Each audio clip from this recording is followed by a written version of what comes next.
Hello guys, અમે લોકો આજે સન્ડે છે અને અમે લોકો પિક્ચર જોવા આવ્યા છે. અમે બે અત્યારે અમે ખાલી હોવા માટે સ્પેશિયલ આવ્યા છે આલ્ફા જોવા માટે. એપલ મિની સોફા જો ટ્રેન્ડિંગ સોફામાં બેહીને અત્યારે ખાલી હોશું અમે આલ્ફા જોતા જોતા.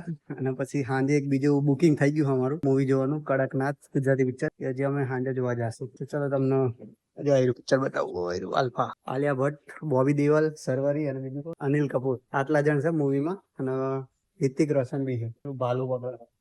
અમે તો લોકો રીલ્સ જોઈને જ આવ્યા છે. તો અંદર જઈને જોઈ મૂવી કેવું લાગે છે. આલ્ફા મૂવી રિયલીમાં આટલું સારું છે કે આટલી બધી પબ્લિક એમ ના મળે, ખબર નહીં પડતું. ભાઈ લઈ આવ્યા હતા ખાતા પહેલા ખાવાનું સુવાનું જીવનમાં આજ સુખ છે ને સાચું તો પબ્લિક તો જો ભાઈ આજે બહુ બધી આવી છે. આલ્ફા ની પબ્લિક છે તો આપડા જે હોવા જ આવી છે, બધું હોવા જ આવી છે. આલ્ફામાં કોઈ રસ નહીં. તો ફાઇનલી ગાઈસ અમને ટિકિટ લઈને અંદર આવી ગયા છે અમારી સીટ ઉપર. ના ભાઈ ના તો ખાવાનું ચાલુ છે. ખાધું હશે તો કામ થશે ને કામ થશે તો મૂવી જોવાશે. પડી પડ્યું કામમાં આવશે અંદર લોહી બને ને પડી પડ્યું એટલે ભાઈ ચાલુ કરી દીધું અત્યારથી ખાવાનું. સ્ક્રીન તો સારી મોટી દેખાય છે. થિયેટર તો હજી આખું ખાલી જ છે, કોઈ આવતું નહીં અમારી સિવાય. ચાલુ થઈ ગઈ છે. પેલા તો લાગે મુકેશ જ આવશે. લાગતો નહીં બોકી દેવલ જેવો પણ. ગુડ મોર્નિંગ આલ્ફા ભાઈ આલ્ફા ઇન્ટરવલ પડી ગયો છે ફાઇનલી. તો તમને કેવું લાગે મૂવી ઇન્ટરવલ? સોલ્જર બની જાવ અને આલ્ફા ઘરે બે ખાલી પેરાસિટામોલ ખાય છે, એમાં ભાઈ ને પંચર થઈ ગઈ છે. તો ભાઈ ના આલ્ફા સિરમ લેવી છે. આની ઉપર રિસર્ચ કરવું આલ્ફા ફિલ્મ નો. હું બી એક અલગ પ્રકારનો સોલ્જર બની જાય. સોલ્જર બનીને કરશો શું તમે? દેશ માટે બને, દેશ માટે આવો છો ને ગમે તે કરી નાખીશ. ગમે તે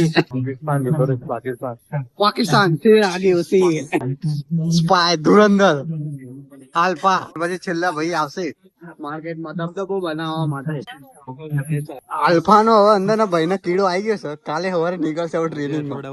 હાજે હજી ઓલું કડકનાથ જોવા જવાનું છે. પછી ભૂત આવશે હાજે. બીજું પિક્ચર નહીં જોયું નહીં જાય. આ સેમ વસ્તુ જયારે અમે ધુરંધર જોયું હતું ને ત્યારે અમારા મગજમાં આવું ચાલ્યું હતું. ડિસ્પ્રેશન માં જતા રહેતા અમે ધાણની લાખ બધે કોઈ બી એરિયામાં જાવી ને તો અમને એવું લાગતું હતું કે અમે લિયારીમાં અંદાજે ફીલ એવું આવતું હતું. પાછા આયા ફિજીઓ રોડ બાજુ ગયા સિંધુ ભવન બાજુ તને ખબર પડી કે ઇન્ડિયામાં પાછા આવી ગયા. પછી થોડો ખ્યાલ આવે ના યાર આપણે કમબેક થઈ ગયું તમારું લોકોનું. તો એ સમય અલગ હતો, આ સમય અલગ છે. ધુરંધર ભૂલીને અમે અત્યારે આલ્ફાના ઝોનમાં આવી ગયા. જે પિક્ચર જોઈ એના ઝોનમાં જતા રહી છે. તો ચલો થોડુંક બહાર બાથરૂમ જવાનું છે. હજી બહુ મોટા પાયે કામ છે. બીજું મળીએ થોડા વાર. ફાઇનલી ગાંડો ખર્ચો કરી નાખ્યો. એક પફ લઈ લીધું છે, ચિપ્સ લીધા, પાણીની બોટલ લીધા છે. આટલો ખર્ચો આપણે બહાર કર્યો હોત ને. આટલો ખર્ચો અમે બહાર આવી ત્યારે નહીં કરતા. બહાર જઈને જ કરીએ છીએ આપણે. आज कमाएंगे कल खाएंगे परसों का देख लेंगे फिर से. उधार लेके खाएंगे.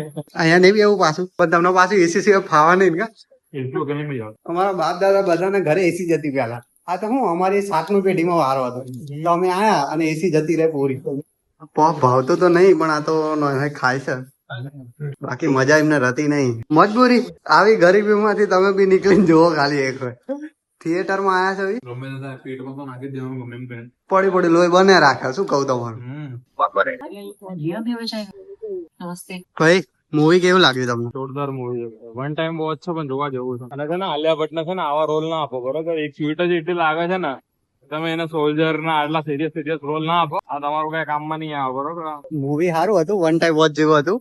સારું હતું, જોયા ભાઈ. તમારી ઈચ્છા પછી કેવું પણ મજા આવી પિક્ચર જોવાની. અને અંદર ખાલી કબીર ને બતાવ્યો તો યુનિવર્સ માં પઠાણ ના ટાઈગર ક્યાં ગયા? એમના યુનિવર્સ માં બી હતા તો આવડા લોકો ની અંદર મિક્સ કરવા પડે કે નહીં? આવડા લોકો એને ના બતાવ્યા. ખાલી કબીર ને બતાવ્યો, રિતિક રોશન ને. બરોબર, આવું થોડી હોય. શું કહો ભાઈ તમારું? બાકી આલિયા ભટ્ટ તો એક નંબર ક્યુટ લાગતી હતી, મજા આવી ગઈ. અને સરવરી ની તો વાત જ ના થાય, એ તો સચ છે. પણ થેન્ક યુ. હવે અમે જઈએ છીએ ઘરે બરોબર. ઘરે જઈને પછી અમે પ્રોગ્રામ બનાવીએ છીએ બીજું મૂવી જોવાનો. તો જોઈએ બીજું મૂવી જોવાય છે કે નહીં. કડકનાથ નો પ્લાન ચાલે, જોઈએ હવે કેમ થાય છે. તો અહીંયા જોવા ગયા હતા અમે એ બી મેનેપ્લેક્સ. ચલો મળીએ થોડી વારમાં હવે નેક્સ્ટ ટાઈમ.